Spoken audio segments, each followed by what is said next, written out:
Inside, you see a set of steering levers, a radio microphone, a pull-out toolbox, and the soft glow of the fuel preheater gauge.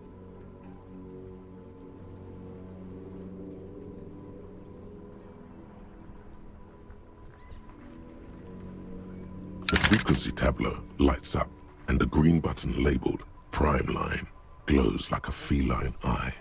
And then you hear something.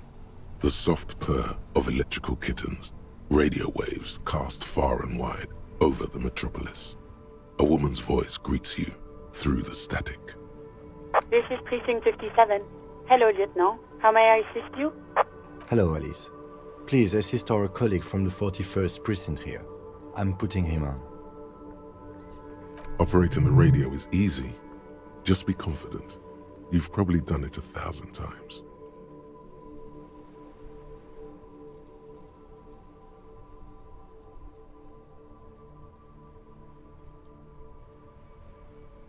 This is Officer Alice Demetri, Precinct 57. How may I assist you?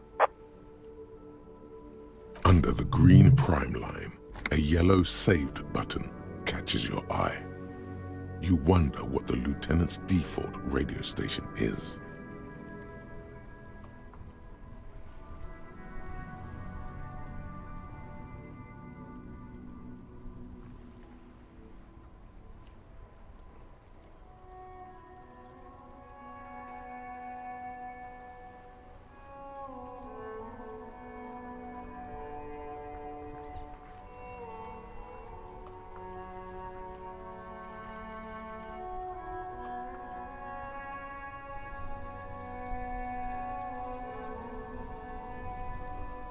Sure, officer.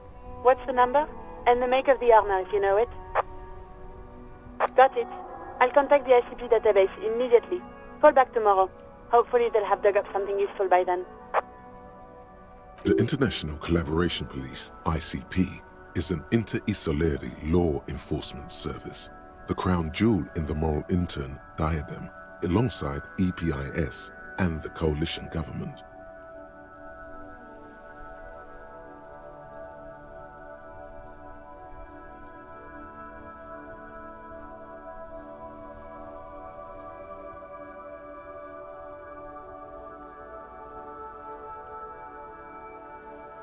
Just a second, officer.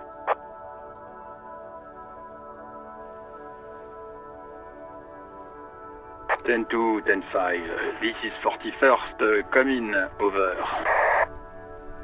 The man uses relay code. You got this. You're a cop, and cops know relay code. 10-4, message received. 10-5, relay message. What's your status? Over. 10-18, state your message, sir.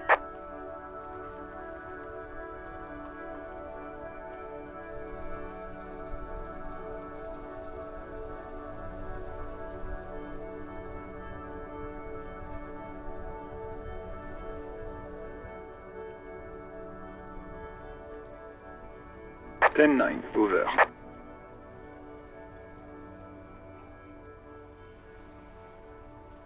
Ten 4, message received. This is a very serious situation. I need to 1022 the captain. Over. Is it him? What does he want? Says he lost his badge and needs to report it. He what? He lost his badge?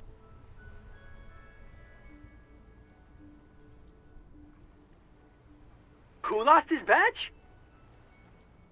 Dick fucking Mullen. Who do you think? It's Officer Dick Mullen from the bestseller Dick Mullen and the Lost Identity. Dick Mullen is not your name. It's the name of a fictional detective who would not lose his badge. Defend yourself. Immediately. They're laughing at you.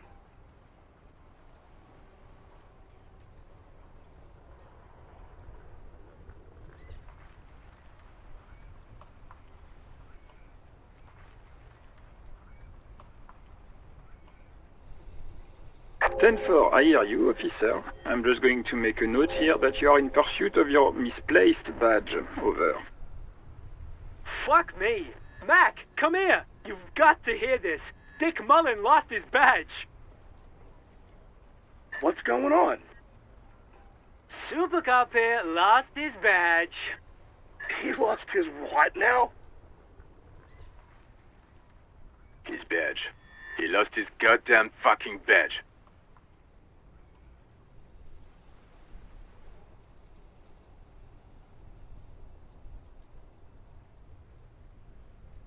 Ten-9, come again. I didn't get that. Over. New heights even for Captain Sober. Ask him. Ask him if he's lost his gun too. Sergeant Orson wants to know if you lost your gun too. Over. Oh, fuck. 10-1, you're breaking up. 10-9, repeat please. Over. 10-9, come in officer. Over.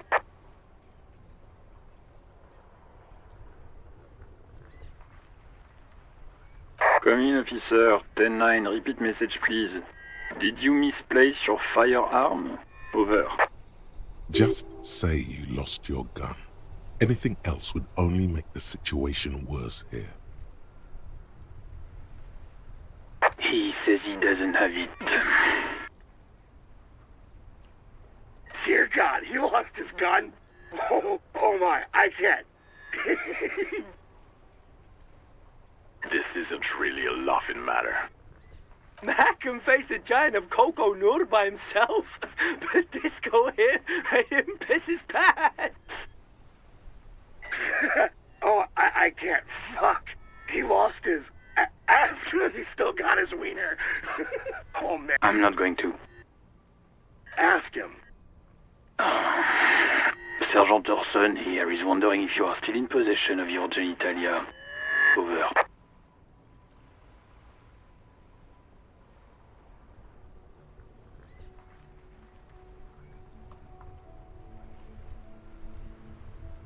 He acknowledges your joke and asks you to lay off. Lay off. Lay off? Tell him we'll lay off when he retrieves the goddamn police property that he has been entrusted with. Satellite officer.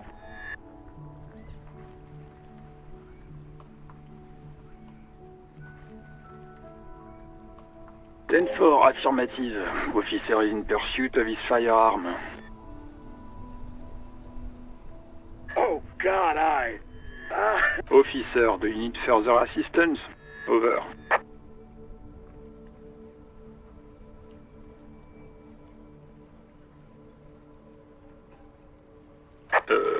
Okay, 10-4, sir. I hear you. Relay your question. Over. Wait. Before you say anything stupid, think it through.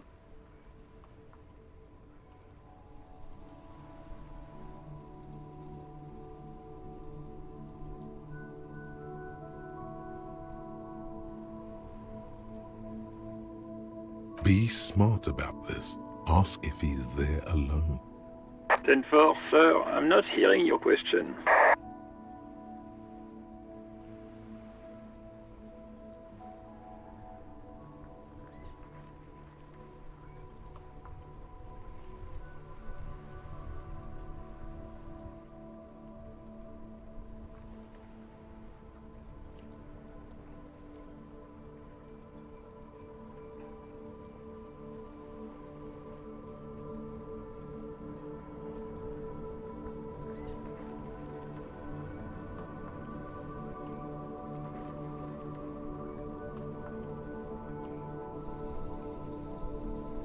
That's a negative, sir. I got 10-12 visitors present here. Over.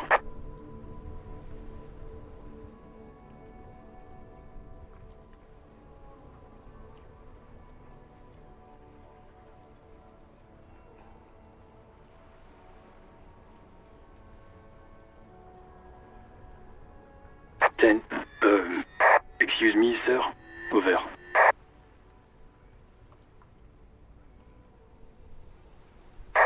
No, sir, I haven't.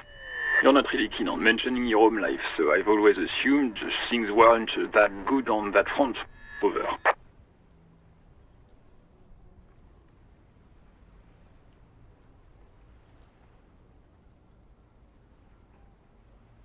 Understood, sir. Over.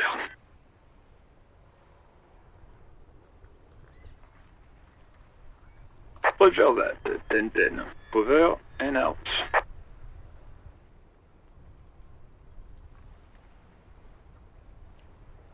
This is Precinct 57. How may I assist you?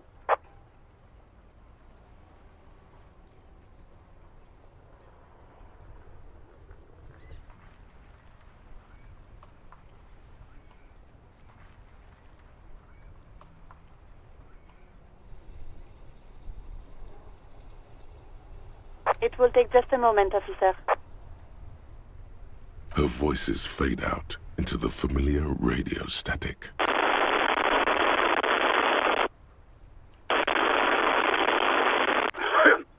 Gottlieb, what do you want? He's carelessly chewing on a piece of hard candy.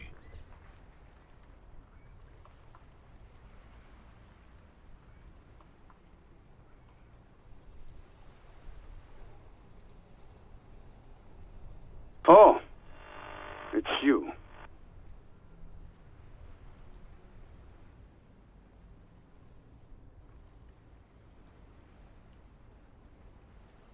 Yes, there's no end to the misfortunes fate has seen fit to rain upon me. Who? You are? You lost your human visage a while back. Now let's get on with it. I've got more important things to do.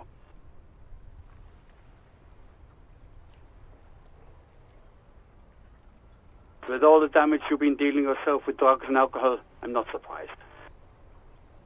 What else? I'm not a brain doctor. Look on the bright side. You've got a whole new life now. Use it wisely. It's hard to say if he doesn't believe you or doesn't care. What? You want me to do blood work for you again? Tell you just how bad things really are across the board? You want another rundown of everything collapsing inside your body?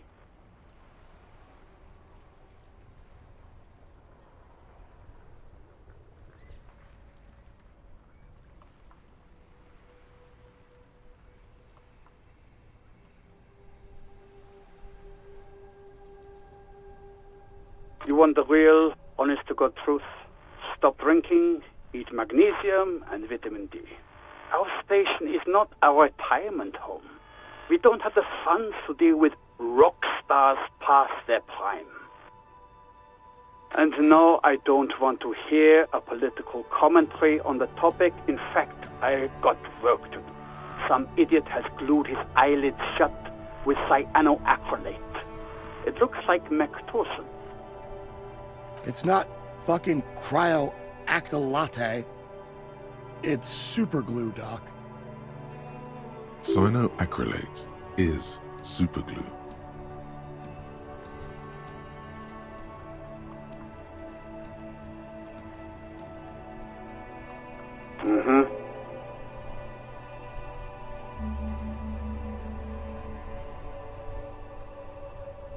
Anything else I can help you with, officer?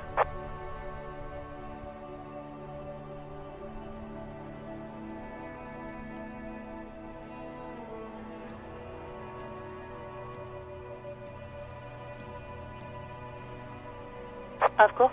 What is the number, officer?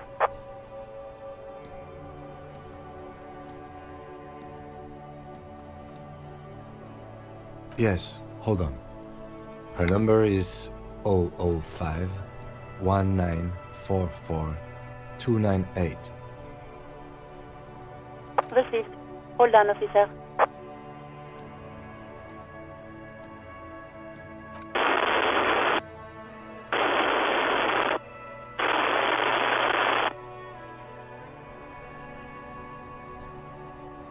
Give it a minute. She might be busy at the moment. Takes a bit to get to the phone.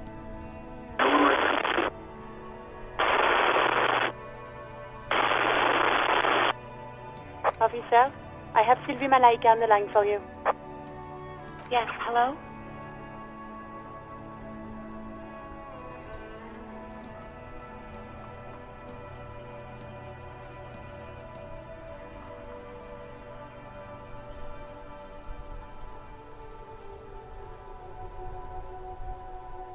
Oh, right. Hello, officer. What can I do for you?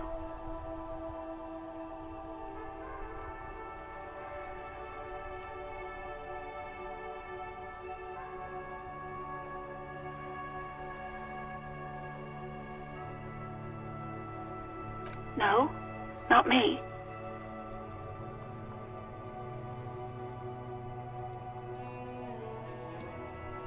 No, sorry. I don't. Not a lot of people have phones around here. Copper thieves take the wires.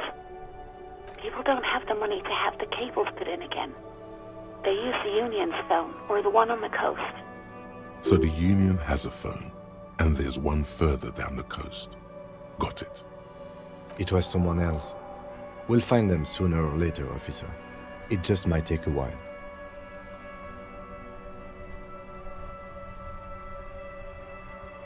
Yeah, go on.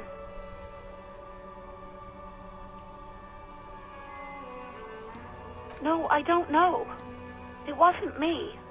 I haven't been out there since. I was terrified of the stench and the corpse. Yes, I know who you are. You're a police officer. The law. This exact conversation has happened before. Establishing authority before this young girl seems to have been important to you in the past. Don't go there again.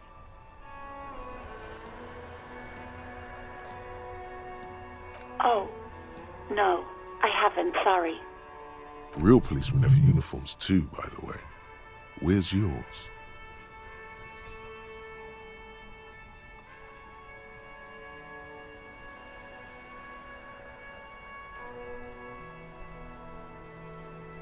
He's in plain clothes, voluntarily. It's different from not knowing where your uniform is.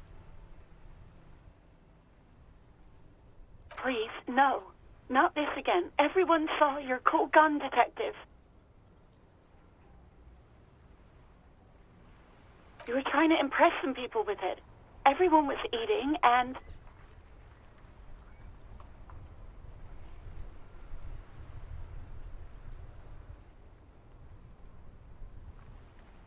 You were waving it around in everyone's face, begging them to describe it. You said it calms you, and then you started making suicide jokes. It got pretty graphic. Oh, those again. I have been trying to wean you off them. You know, when you put your gun, your actual gun, on your temple and pretend to shoot your brains out, off of that, people don't like that. I remember this. You were screaming things like, "My brains are all over the wall, painting them red. I won't be seeing it, 'cause these are my brains. I can't see without my brains." Very nice visuals there.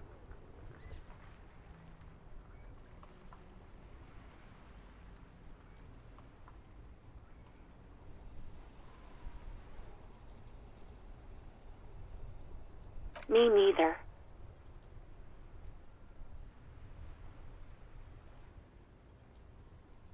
No, please, no more suicide threats.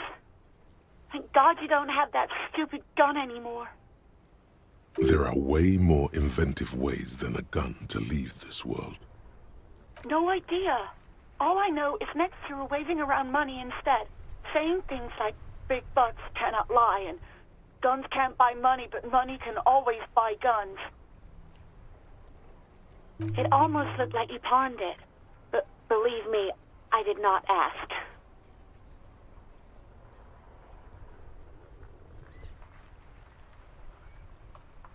Uniform? I never saw you in any uniform. You had your things on, the disco things.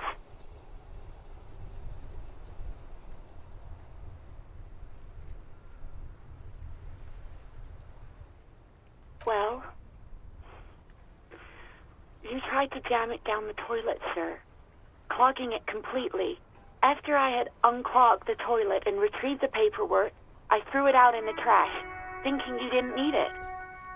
I am sorry about that. Anything else, detective? You mean, why did I leave the bar? Honestly, I'm not really comfortable discussing it with you, sir. Why not?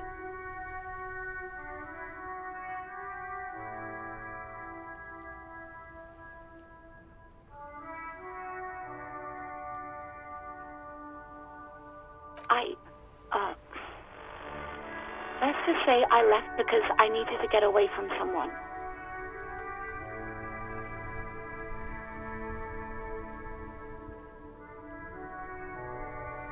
Maybe, I don't know. I just know I have to take some time off right now.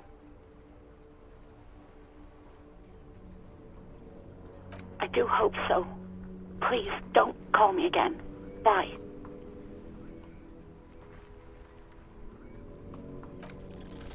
Yes, you have obviously done something to upset her at the Whirling in Rags, when she was still working there.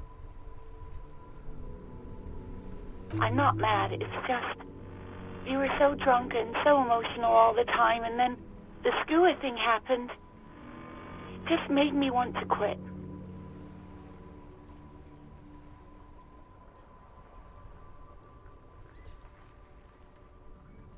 The stuffed bird, the great skua. You threw it against the wall while screaming, "Fuck that bird," and laughing like a maniac. I think you said it had been giving you shit ever since you got there.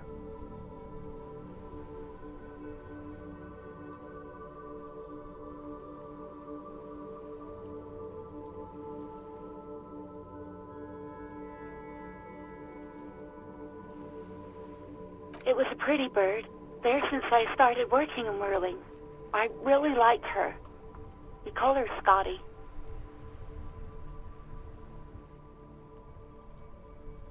Yes, obviously. You were the worst client I've ever seen. And I have seen so many assholes in this place. I've had sailors fighting, union guys grabbing my ass, kids stealing booze. Once a guy was glued to the karaoke machine every night for 2 months. But you...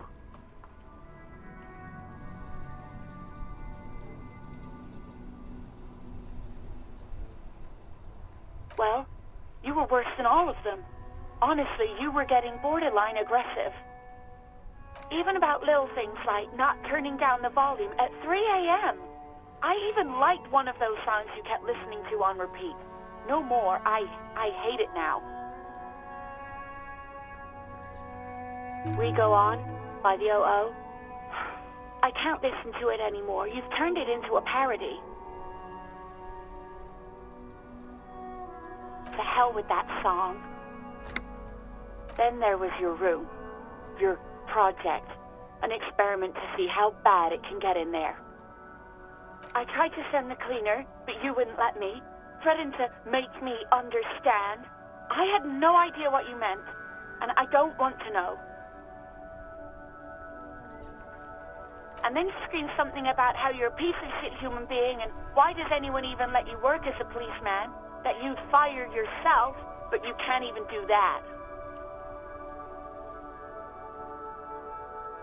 And then I had to deal with your toilet, the one you clogged with police documents, causing water damage downstairs in the kitchen. I won't even mention you waving your gun around, harassing customers, threatening to sing karaoke, threatening to kill yourself. No, you really weren't. You were simply the worst.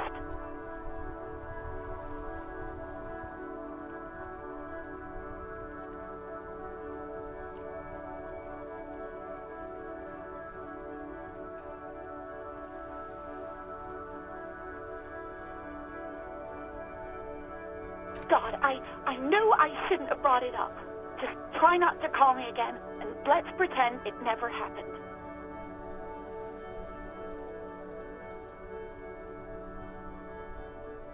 All sorts of things. From disco, rock too. So much disco and rock. Which one would that be? Sad? I think the one you mean is the smallest church in Saint-Saëns. Butchered that right up. Interesting. You still have to find it, however. You hear a sigh of relief on the other end of the radio. Wordless, The call breaks. Then, the already familiar voice. Anything else I can help you with, officer?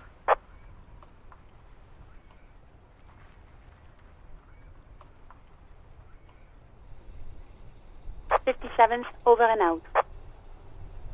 In the cabin, you see a set of steering levers, a radio on a hook, a pull-out toolbox, and the soft glow of the fuel preheater gauge.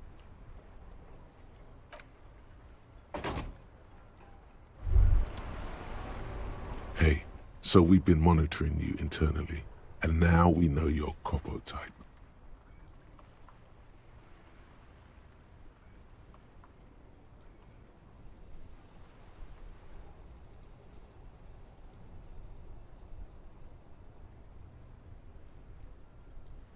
Yes. Guess what's yours?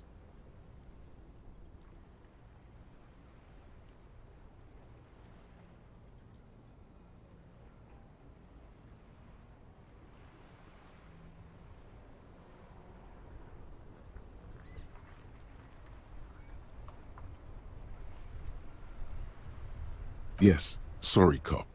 The cop who's sorriest. Let's make it official then, shall we?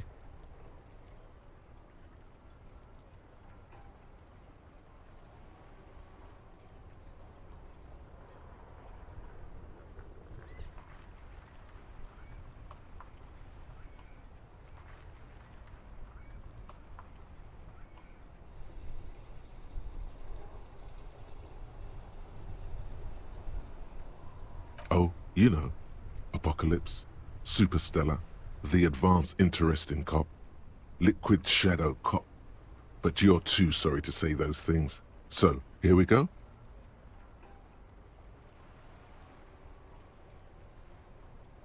Of course you are. It's okay. See if you can get something out of this, like info. Or maybe every time you say you're sorry, you get $1 million. That won't happen.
An intricate web of blue lines stretches across the torso of the hanged man.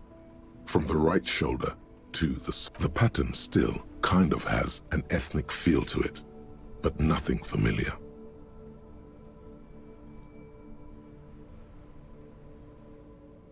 For you to discover, you've gotten as far as you will without assistance. Someone who knows about history could tell you. Gone.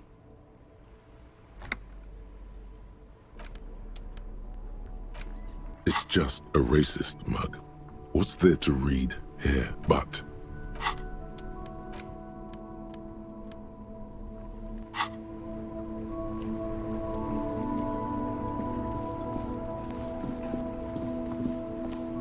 The RCM in Martinez. What can I help you with?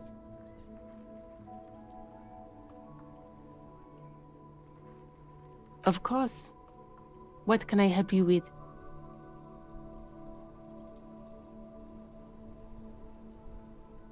Of course. Where to? There's the pier, the Cape Side apartment buildings, some more tenements. Not a lot, really. No problem. She's very well composed. Back straight. Of course. I won't hold you back. If there's a corpse, then you're going to need those gloves for the autopsy.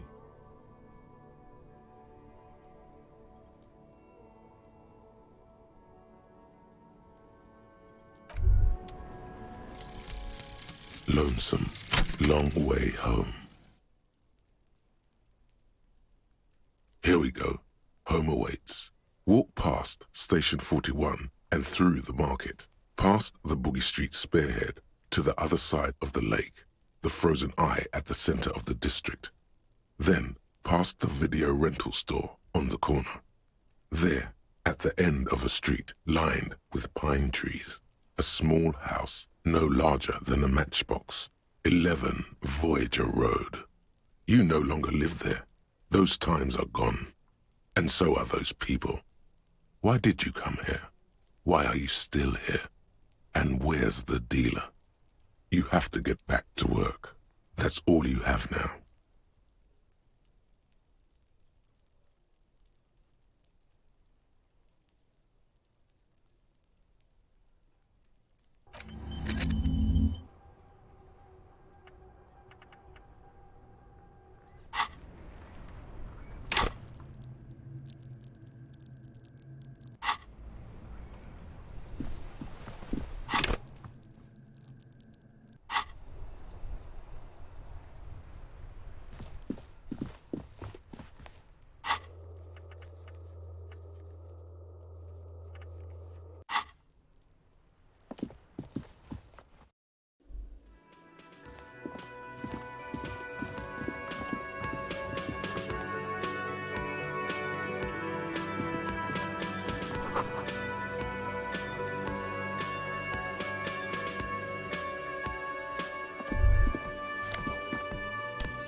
You see a heavy steel door with a prominent dimple lock. It's painted blue.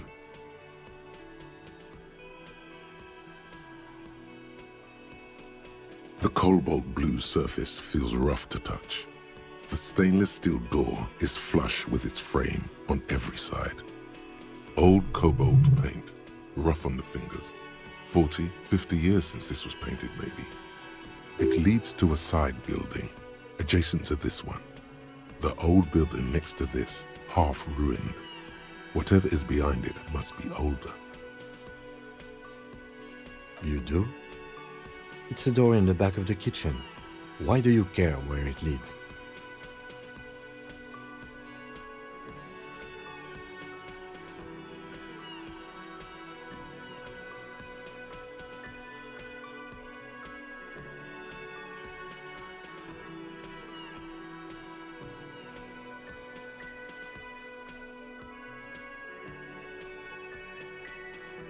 Eccentric. But okay, I suppose we could look into it. As a side investigation.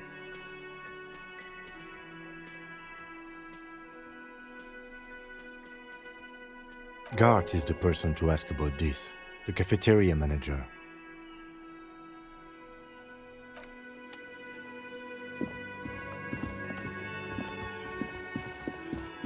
Can I help you? Thanks. I hope you found what you were looking for. How strange. I certainly didn't put them there.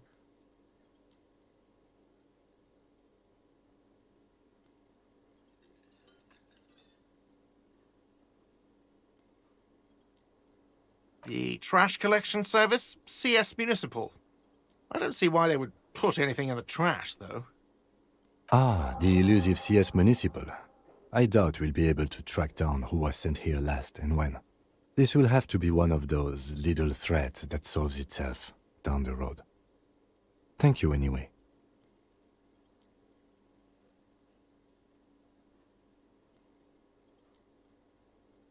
Sylvie had the keys before I got here, and I can vouch for her.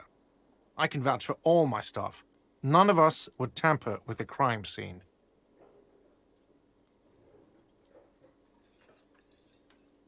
Yes?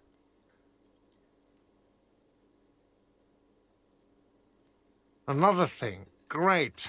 I love those.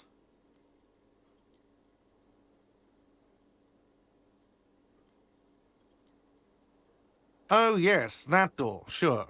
There's nothing mysterious about it. It's just a door.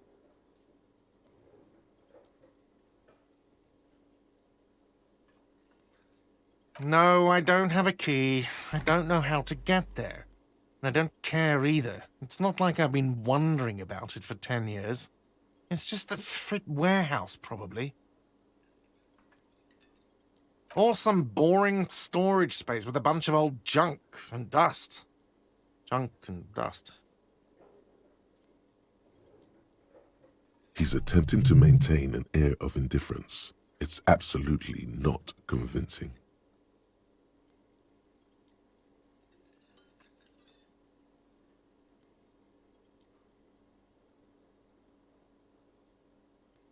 Fine, okay, a little. But my job doesn't leave me time for wondering about one locked door in one of the cafeterias I manage. So, I haven't opened it. I have cleaned the whole place 100 times over, though, after the animals. And I haven't found a key, so good luck with that. Yes?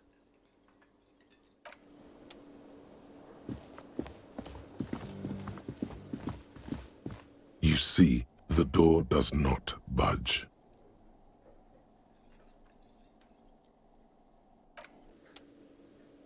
You see, the door does not budge. A thin man is smoking below an exhaust hood. As you step in, okay, it's definitely not his name. Whatever you do, please don't call him Garancy Quebec. Please, it's not funny.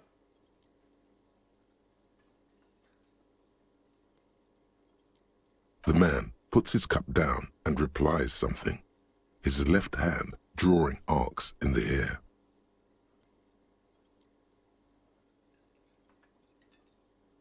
He looks up at you, then looks away quickly, shrugging and muttering something to himself. Shrugging is an international sign for, no, I don't know what's behind that door.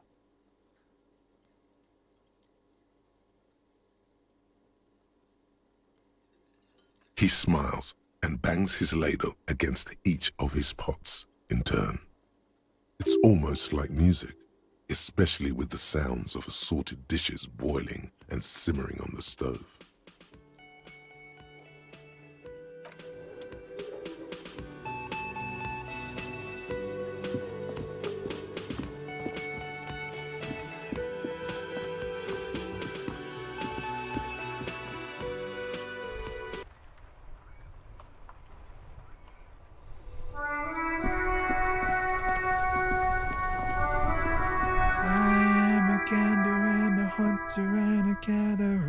A simple little cadence. He seems to be making it up as he goes. From another planet. Hey there. It's the jam, my man. The air from the east is thick with the smell of crude oils. It's a traffic jam for the aged. Meanwhile, we're all stuck here in long-haul limbo for days upon days upon days upon days.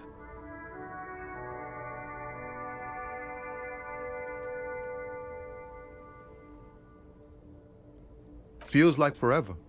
Like I was born on this here roundabout and this was all I ever knew. Just me and... Mazout is an antiquated term for heavy fuel oils. This man has a barely suppressed performative streak, or he just likes unusual words, or both. Yeah, imagine. It's been a whole week already. So tell me, what do you need?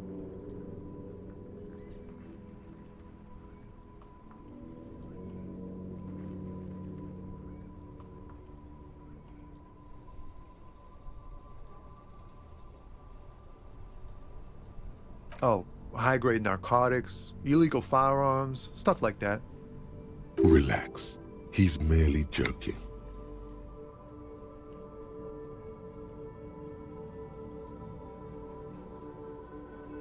Ha! No, I'm joking, my man.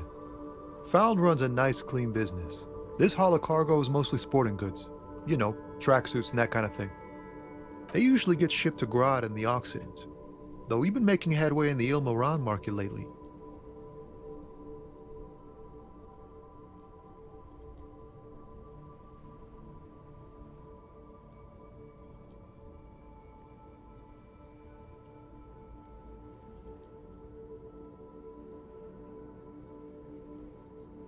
We're pals and all, but I can't just freely hand out the merchandise.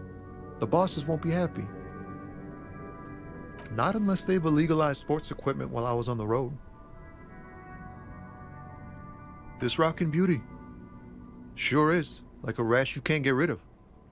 You interested in heavy-duty cargo machinery? A motor lorry, also called a camion, on Caillou and neighboring islands. This one looks roughed up enough to be some sort of found rust bucket. Maybe the A6. Good eye, my man. Yup, she's an old one, but reliable. Me and her spent a long time together.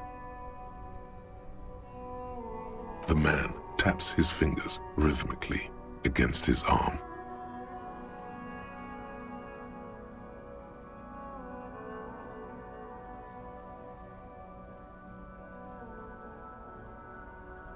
Ah, man. Me and narcotics go way back. Had some good times surfing the psychic waves of my own consciousness, you know? But those days are behind me. There are other addictions in my life now. Why the inquiry, my man?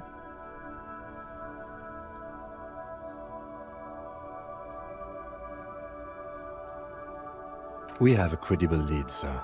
Someone on this roundabout is waiting for a bulk shipment from the harbor to load it on their lorry and drive it to Jamrock. Not me, man. No way. I don't need any trouble. Shit's bad enough anyway. This jam's got folks up in arms, and I'm afraid it's headed toward a conflagration. Look, man, I try to stay away from the criminal underbelly of Revachol. I'm a guest here.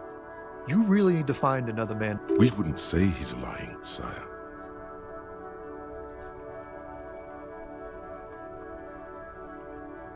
Don't be a stranger.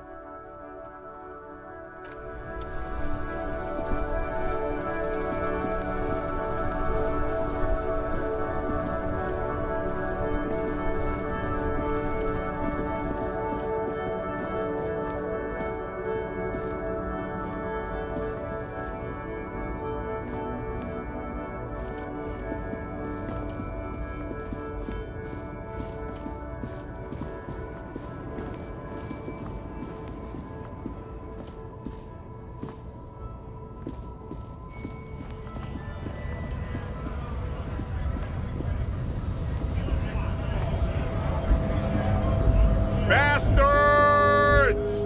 We have a right to work!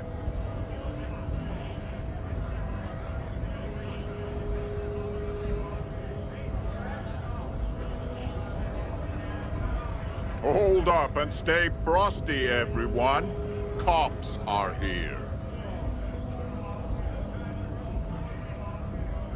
You here to fuck with us? Beat the honest worker down. We're here to fight for a cause.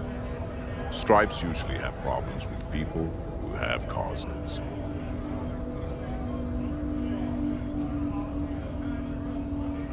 Ha!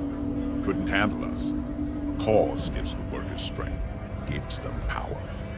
We have a right to work! Besides, we're not that different.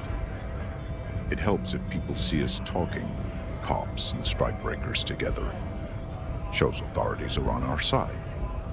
Builds confidence.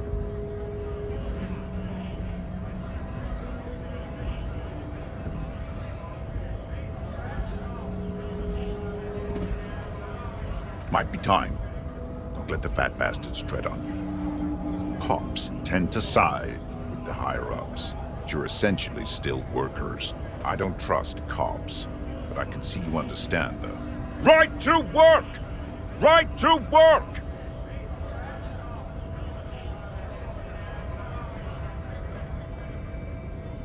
Maybe you should ask them the questions, like why we're not allowed to make a living here. Shame on you! We have families to feed, you piece of shit. So do we, Scab.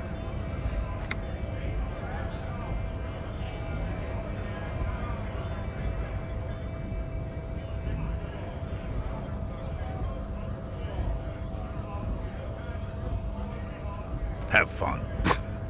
Union shits are on full strike. Don't think they're going to let you through the gates. I'm trying to meet their fat boss.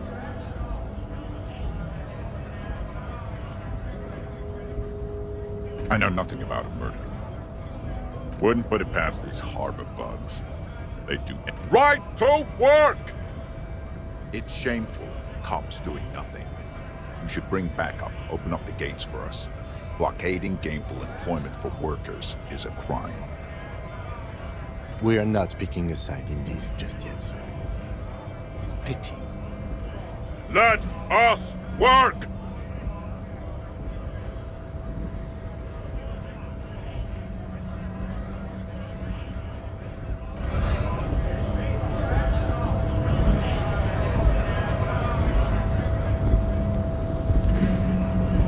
US Scab now? A kind of a worm, content with mere survival. They come, they want to do our job for shittier pay, screwing over both themselves and us. Everybody loses.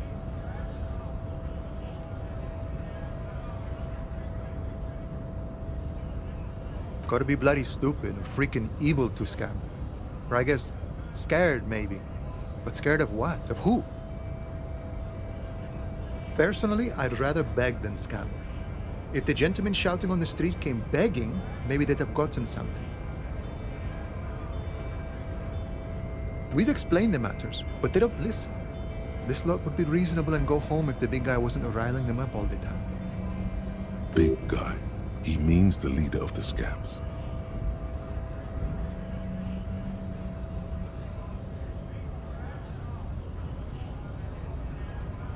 I was just messing with you. No one's ever seen a cop scab. Imagine, you cops going on a strike, but then another cop comes in and says, let us cop for less money. Speaking of, what brings the RCM here, to the wild north? Come to see the strife? Body still hanging in the tree? Hey, that's a rough pickle. Can't help you with that, sorry. I'm not really an admirer of dead bodies. Might be someone else from the Union can render assistance. I don't operate in that capacity. I'm not a granter of passage. The passage grants itself. If it's all so simple, why don't the strikebreakers just go up the stairs? Aye. Walk right past Measurehead and go in. Yeah, the 2.5 meter tall Semini supremacist is there. Walk right past him, then press the button to unlock the door, then go past him again, and you enter the arbor through the office. Está.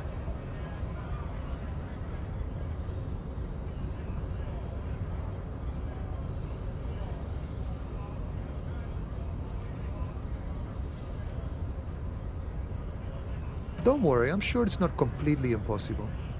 For example, you could best Measurehead in a physical confrontation. Or you could convert to a Semini supremacist worldview. Or,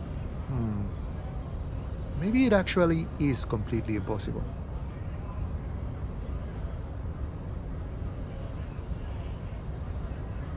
Sure.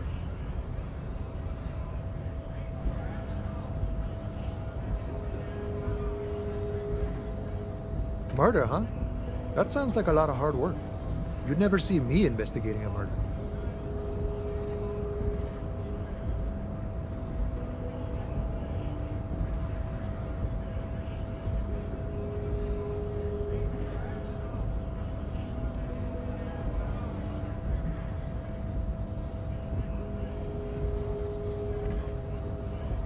I don't believe you. Post-11, it wasn't. I'm doing much better here at the harbor. Being an honest union man with a lot of free time on his hands.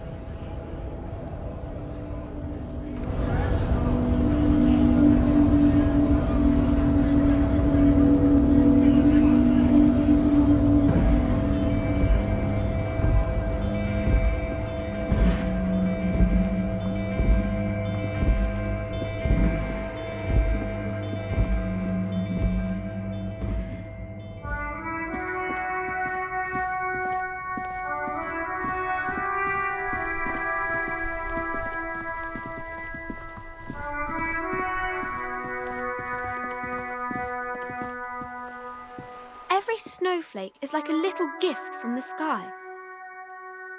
It's the type of book where there's a rich lady and she has to choose between the good man and the bad man. Or there could be a story about a poor lady getting a rich man. It's about man and lady business, sir.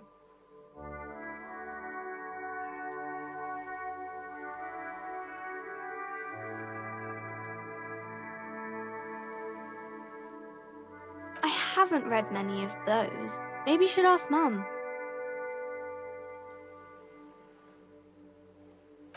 I'm sure she can help out. Maybe some about other books.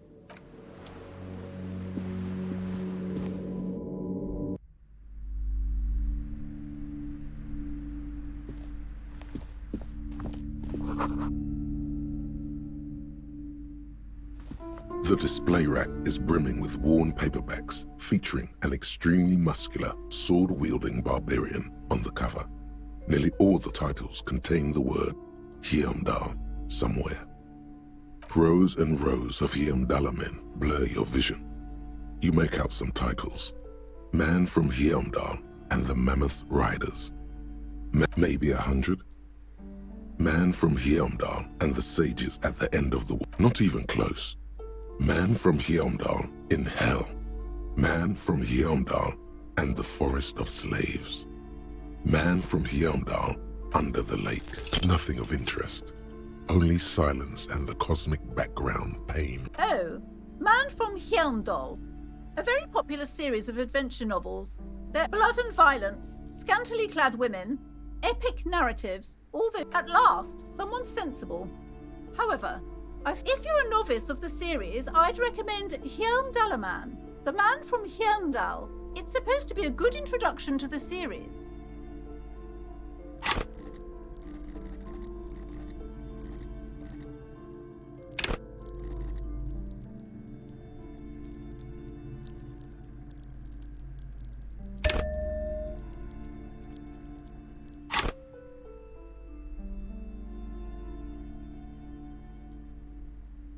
Rows and rows of here, maybe 100, not even close.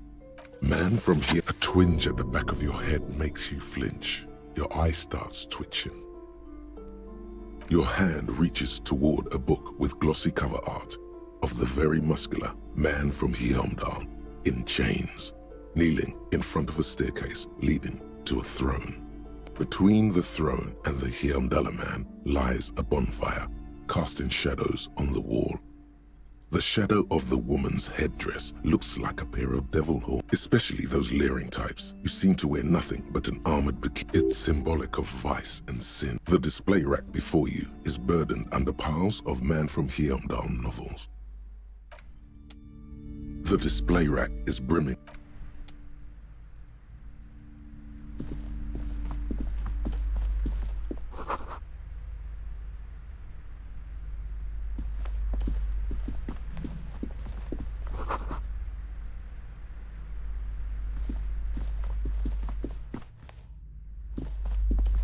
A small mountain of colorful board game boxes.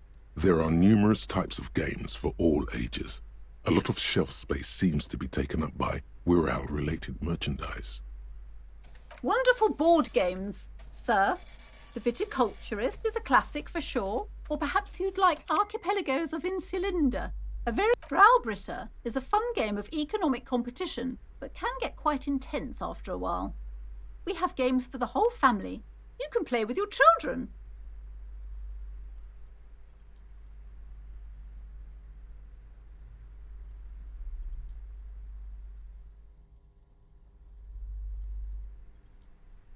Friends are technically like family. For playing with friends, I'd recommend Suzerainty. It's a civilization building game where you build a civilization, then set off to brutally colonize and repress other lousy or... I've heard they turn... An endless variety of source books, lore books, and codices litter the table. The topmost book, there's also a large hard books in a board game section. Who wants to read books?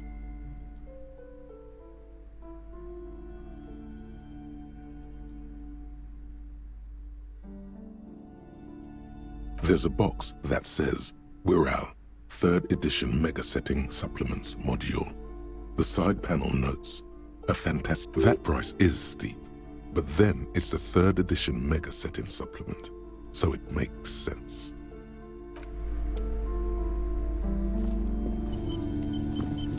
Welcome to Crime, Romance, and Biographies of Famous People. Be welcome, and please take responsibility for the energy you bring into this space.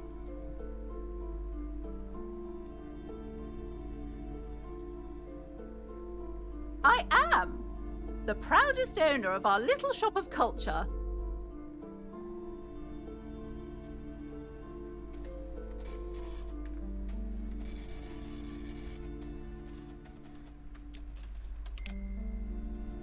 Annette, yes, my daughter. I hope she wasn't slacking off again with her nose in science fiction. Tell me, was she at her post doing her job like a proper girl?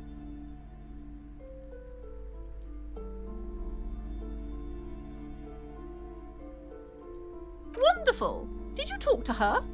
Great! On a scale of 1 to 10, how compelled were you to buy books after talking with her?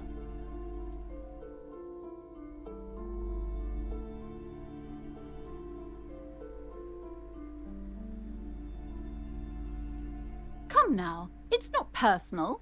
It's about proper sales practices and market research. My precious, her dedication brings joy to my heart. If you have children, I hope they turn out as great as my Annette.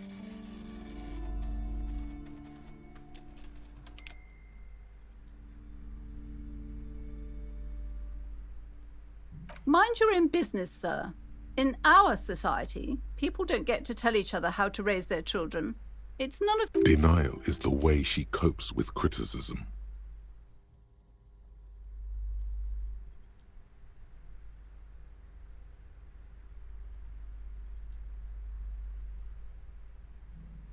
You must be kidding. There's nothing like that happening. Good, sir. What does a young child do with money anyway? No, I save it for her, as a fund. She's securing her financial future out there. Such criminal behavior would not happen in more developed countries. Those countries will realize they've raised a lazy and spoiled generation. Are we done with the jokes now?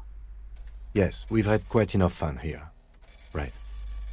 The woman before you scans the store, her shoulders rigid and tense. Every now and then, she nudges her glasses. Goodness, you were already doing good, browsing the shelves. Why'd you stop? Don't you feel compelled? Go. She smiles and nods.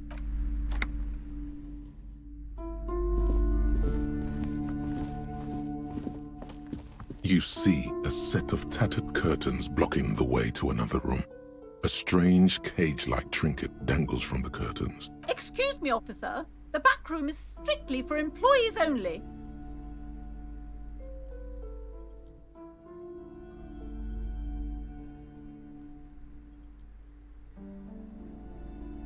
Nothing. Now please go back to browsing the books. Don't you feel compelled to look at the books?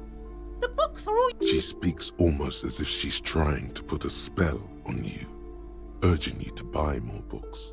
Oddly enough, the more she tries to draw you away from the curtains, the more alluring they become.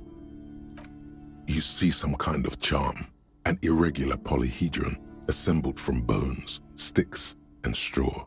Inside, a disturbing fish head with empty eye sockets stares at you. This is a traditional Seminese ward, meant to provide protection against ill luck, bad dreams, curses, and other supernatural scourges. Inhabitants of Île de Fantôme, the Seminine Islands down south. Aside from poking at it suspiciously, there is nothing else to do with the fishhead charm at this time. The curtains remain shut before you.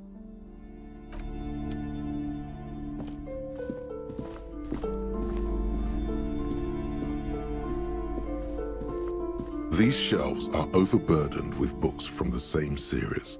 You see the name Dick Mullen over and over. A couple of spook novels hide amidst all the detective books. Thrilling tales of spycraft and daring-do. Crime fiction is a disgrace.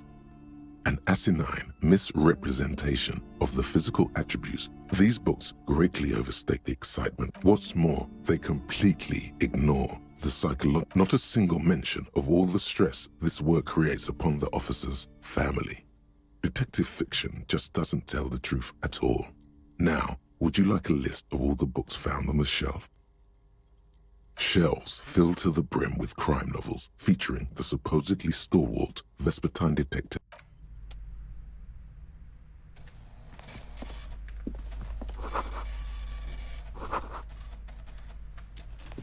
The plaque on the shelf reads, Biographies of Famous People.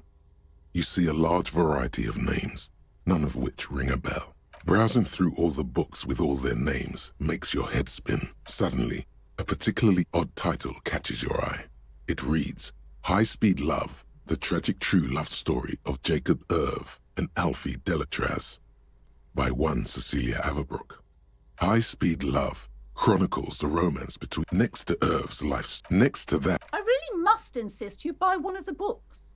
Reading them is not for free. Do still. I'm sorry, I did not mean to rush you. You are browsing. Go ahead. Take your time. Time is. I would say. The Greatest Innocence. Yes, most certainly. It's a very. The book is also very daring. The author. Certainly. you feel like you should get this one. Definitely. It's important somehow. There's some.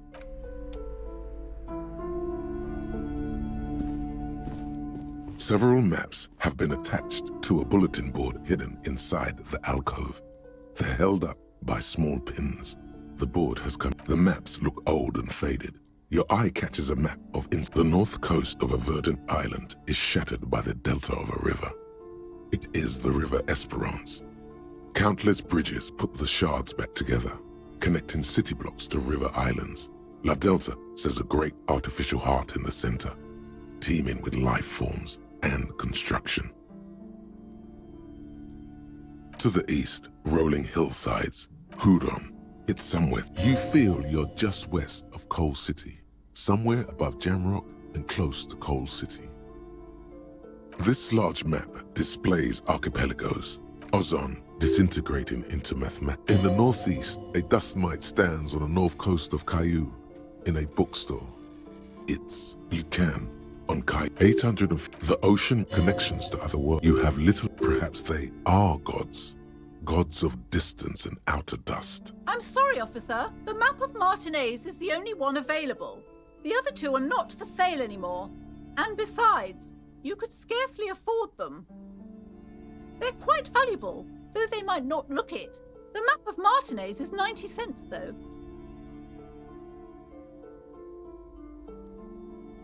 That old thing? It's an out-of-date map of a tourist location that never was from when some did. The place does not look like a successful tourist trap. They didn't get that far, for some reason. A shame the project never got going. Would be nice if someone fixed Martinez up. All these ruins are bad for business. Always good to be informed of your surroundings.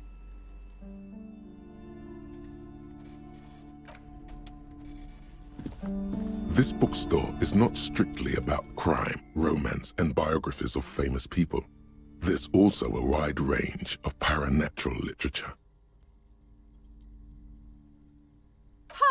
Sir, please, no browsing in that shelf. That wisdom is not for free. I can't have you end up, like, opening a police store next door and stealing my customers. Oh, no. Amidst the various books, you find one written by someone named Matthias W. Dundas. It's about wholeness, unity, balance. These three things are very important to the working class mind. The point of the book, and many others on this shelf, is to give people medicinal advice in situations where they don't have access to paid health services. It serves platitudes, while also telling everyone that wholeness, unity, balance, when it's up to your mind to heal yourself. The book features, there's even a chapter on the ancient Seraïs tradition of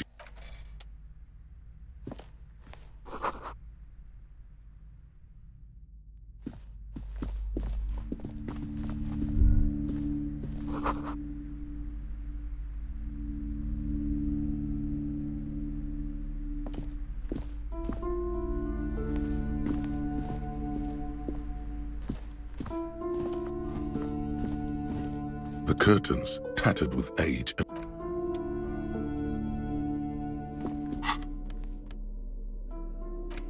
the worn map features the patchwork grid of the streets of Martinaise, with directions to appropriately touristy locations. Your finger moves through the various streets, across Rue de Saint-Ghislain and Rue Saint-Sipar, over, finally coming to a halt on the spot where you are currently standing. Although the map. For a more detailed view of the map, go to your journal and select the Map tab.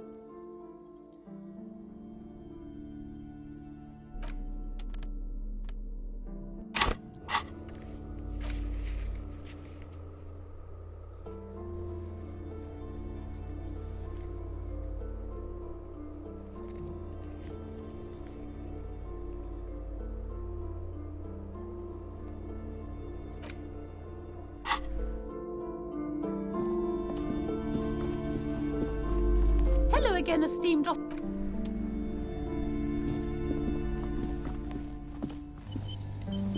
The curtains tattered with just as you're about to pull apart the curtains, the petrified voice of the shop owner cries out once more. Sir, don't touch that. I told you it's off limits for the customers. Parapsychologically speaking, we're done if you decide to open them. I won't be held responsible for the consequences. It's too dangerous. She looks away, mumbling. Why is everyone always messing with the curtains? Why can't they just buy books like normal people?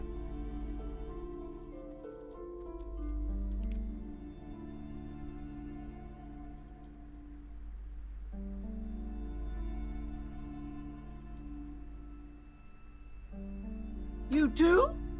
My God, even more reasons not to mess with the curtains. Just step away, dear sir.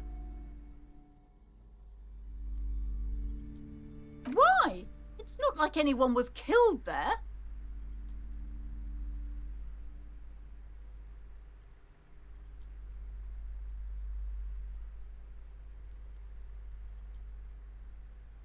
I am sorry. I don't mean to be so impolite. Just please don't go there. I can't allow that. You'll only make things worse and unleash the powers. The curtains do seem frail suddenly, not robust enough to contain a slippery darkness. Thank you. Let's just talk about this first, all right? There's no reason for you to venture into the unknown. Talking is always good. The curtains, tattered with age and covered in dust, hang before you, as if taunting you.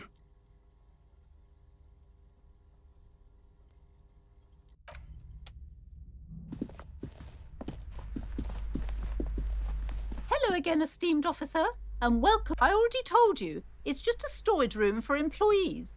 Just let it go, officer. She recites it like it's a poem, or like she's so tense, it's a miracle she hasn't snapped in half yet.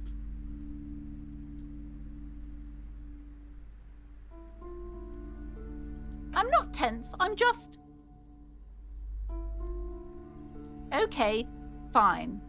It's just because this place is cursed, just like everyone said. They don't call it the doomed commercial area for nothing. Are you happy now, officer? Happy that you've ruined... Host of hosts, she prays. Guard me and my honest business venture from the curse that lurks behind the curtains.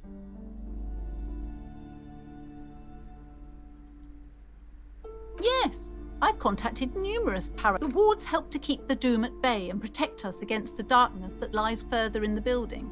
Even... Oh, this!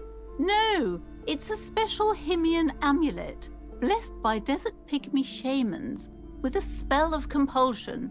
It's to compel people to buy books. There are numerous spells cast throughout the store. I had the books anointed with a different inducement spell. Desert pygmy shamans. That sounds like a rather questionable way to describe a group of people. The curse. It's the curse of financial distress, of ruin and bankruptcy.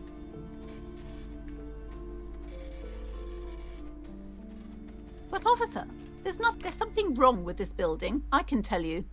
Ever since I arrived, I've sensed an eerie lingering presence, as if I was unwanted here. Most certainly not. I don't want anyone who's not familiar with the psychic arts to get involved in this mess. Stay away. My liege, you know what this case calls for? A para-detective.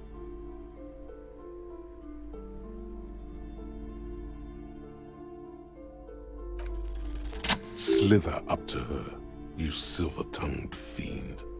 Show her what world-class perfidy looks like. Are you sure? Don't think I haven't seen charlatans before.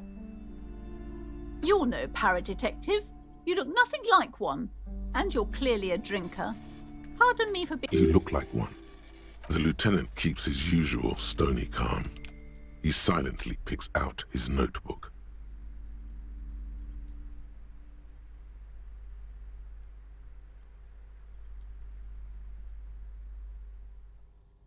How do you know all this? Here we go.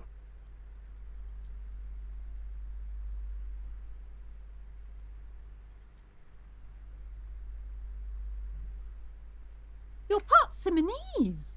Oh, it means our meeting couldn't have been mere chance. But I am not the only one at risk. I have to think of my daughter. You are certain you can help us? Keep us safe? I can't allow any collateral damage to hit us. If you promise, good officer, then you might be our last hope. Do you swear it? Thank you, sir. There's one more thing I haven't told you about yet. The entity. Do not act surprised. You know of these things, sire. You have? The entity takes the form of a woman, a witch probably. I've suspected that she must be connected to the curse ever since I first saw her. Did you know that she lives inside the chimney?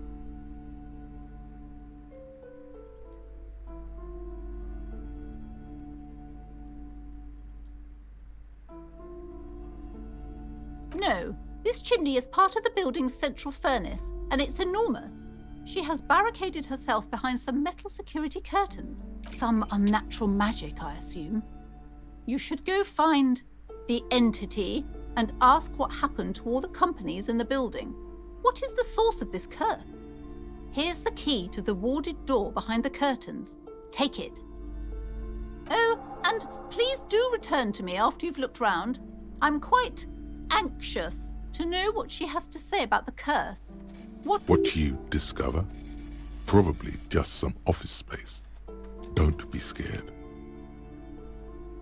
Okay, but please, only a few questions. You wouldn't want to disturb the spirits. It's not good to talk about the curse. Wow. Void Ray, the woman before you,